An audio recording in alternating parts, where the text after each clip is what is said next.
very much, John, for not only hosting and organizing this great event, but bringing together like-minded people, people who believe in individual freedom, in responsibility, and the achievement principle.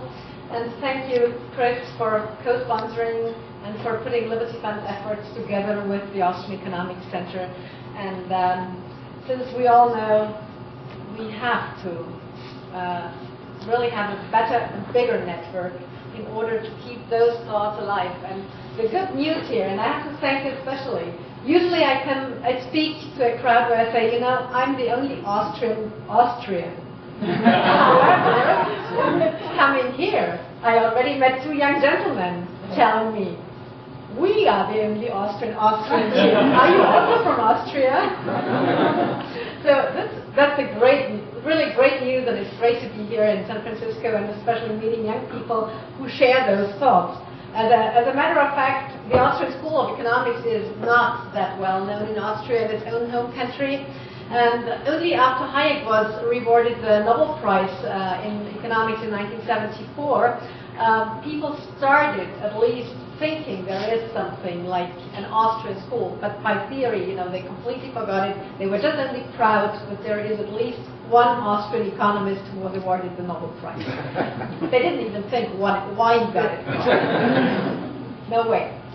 So this is what happens right now in Austria. And if we talk about the Austrian school and if we talk about other Austrian economists, the only one you would hear about at universities in our home country would be Schumpeter, because he has created the term of construction, creative distraction. And this is the only thing that our universities professors would allow our school kids or our university kids to discuss. The rest, Mises, who the hell is Mises? Menger, the teacher of Crown Prince Rudolf, who was a classical libertarian who opened people's minds back in the 1870s. Who the hell is he? They don't know him. They don't know. They don't have a clue about Visa, about Havala, and about all the many of Böhm-Bawerk, who was Vice Federal Minister of Finance in Austria. They never touch these people, don't even think about what their roots are and why they are so important of what, especially right now in the current economic crisis that we are going through. Those crises were predicted, and people know exactly what alternatives, what concepts we could use to get out of these things. So I'm going to talk briefly about 3 points today. One is, you know, the roots of the Austrian school and a little bit of the basics. But as I learned, so many here are very much into this and are really great economists and business people themselves. And if they haven't studied it at university, they do it in practice. They put the right things and ideals into practice, what our Austrian school has theoretically developed. This is the first thing. The second thing, I would like to give you a couple of brief basic facts and figures on Europe and the real world down there, what is called the so-called crisis in Europe and what is happening, and how much money we are literally burning and wasting, and how we burden the taxpayer. And the last thing is just briefly of what we do at the Austrian School, at the Austrian Economic Center, and how we spread our ideas and how we disseminate young people and build our networks. So to start with, I mean, the Austrian school has always provided alternatives to current experiments of solutions for the current crisis. I mean, what literally is being done right now all over the world, we use the old solutions of the old millennium that we all know haven't worked then, and just doctor around with those old things that didn't work and try to implement them now and think it will work out. Looking at Europe, looking at Greece, they have been trying to solve their problems for 2 years, and nothing has happened so far. We only put a lot of money on that, and I will tell you later how much it is and the consequences about that. But Mises and Hayek actually had developed this famous business cycle theory, and theory of booms and busts, and they predicted actually all the crashes that were to follow. And it was the Austrians who said and who pointed out that not only there will be an oil crisis, but there will be a couple of other bubbles ahead, whether it was the IT bubble, whether it was the housing bubble, you name it. And there will be the next bubbles. The green tech bubble in Germany is about to appear after we have solved the euro problem. So this is a matter of fact. These things are given. So we cannot deny that. And this is what people need to consider, and this is why it's so important that there are such institutions as Liberty Funds who provide the books and who provide kind of a background and where people can look up and see those ideas. And after all, this is something that also the Austrians pointed out: ideas matter, and ideas have consequences. And Mises pointed out that the fall of the Berlin Wall will happen. He just could not predict when. But he said, big government, centralized things will not work out. It's the individual who thinks and acts and is responsible. And I think this term responsibility, achievement principle, actually self-responsible, freedom, individual freedom, are terms that root or have their roots in the Austrian school. We in Europe, unfortunately, have completely given up this concept. Talking about competition, think back. Competition is just good at sports, at most. You know, we allow some downhill racing. This is something that we Austrians like, literally, and where we are good at. But the rest, soccer, oh, forget the Austrians, or the other people, apart from the Germans and the Italians. But in sports, this is the only thing where nowadays society and the young generation thinks competitive and allows competition. And this is something which we need as a precondition, such as like property rights, it's the same thing. Without the rule of law and property rights and the protection of property rights, we will not get anywhere. So if we are not able to provide these things, our societies will go down the drain. And this is what is currently happening.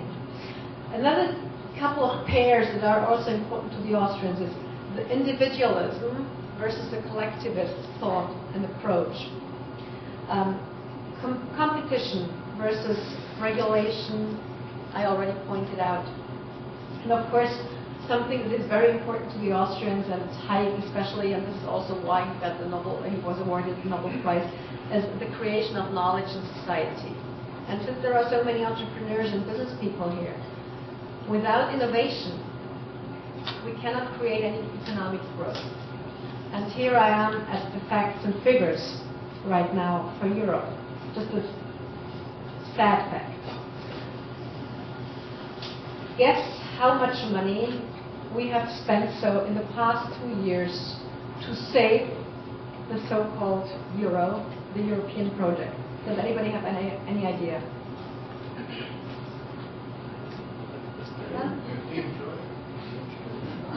15 trillion? Not that much. We are not in the United States. We are not in the 500 billion.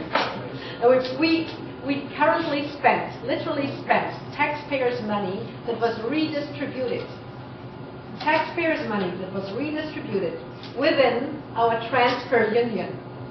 It was 1.52 trillion.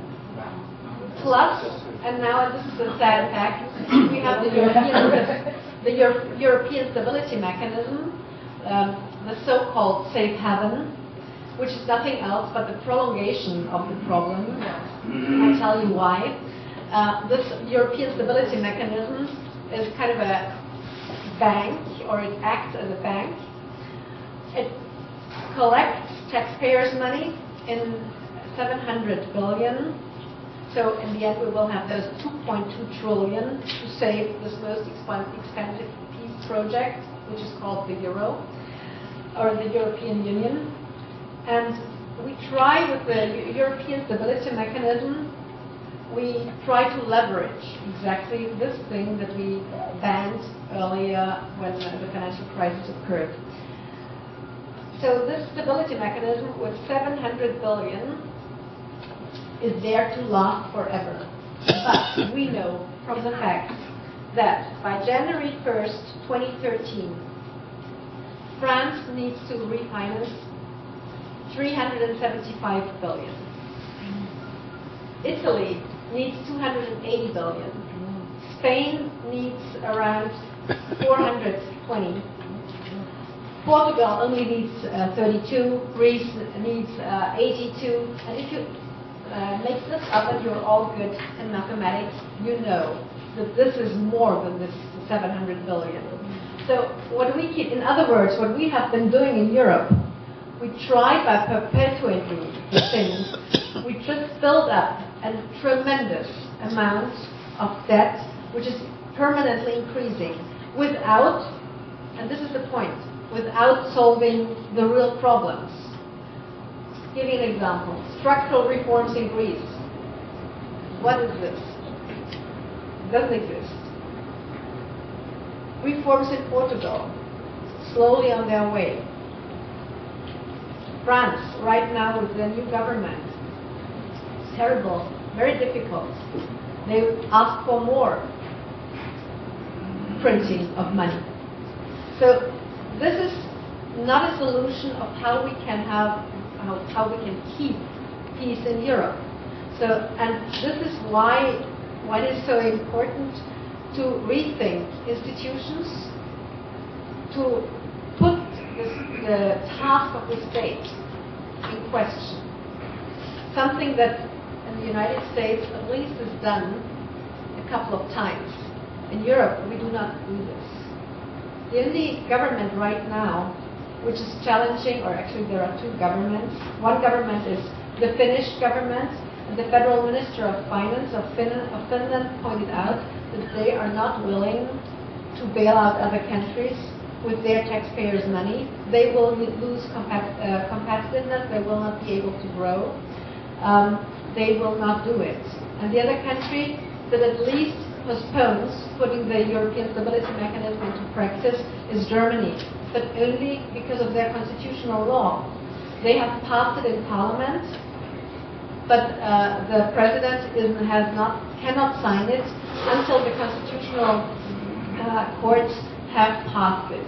And this is the only hope for Europe before that this ESM stability mechanism will be stopped, and we will not build additional amounts of money and will not build additional debt. So what has happened? We have welfare states. I mean, I really am warning you here. You're building something like this, but we have had them. And we will not be able to solve the pension bomb is ticking, and the health bomb, the healthcare system is also an issue in Europe. We're not able to finance those huge problems. The next problem I would like to point out is the lack of competition. And we had a discussion earlier with a gentleman here. What about technology in Europe? It's really difficult. For industries to invest, there are no incentives. This is also something that the Austrian School of Economics has pointed out. You need incentives. People tick like that. Business tick like that. We need that. So if you don't provide incentives and allow competition, you will not be able to be productive. And if we lose productivity, which we are already at a large scale, forget Europe. And as a matter of fact, if you're in India and talk with business people, with politicians, with journalists there, you will not hear a single time the word Europe. Eventually, they discuss Great Britain due to their roots, but Europe for them doesn't exist. And this is why it is so important. All these three groups, these things that I pointed out, that we think Europe is diverse. I mean, not only geographically, mentally, language-wise. We have two paces in this continent. And the north and the south is different. Just look at the labor, the hours of labor per week. The Finns work 42.5 hours average. I mean, you cannot compare this to the US. The people who are cheaper in the US work much more. But this is, of course, not the fact in Europe. We are spoiled by our state, welfare state. So 42.5 hours per week. In Finland. In Romania, the average is 37.5 hours. If we look at France, we don't even know that they work.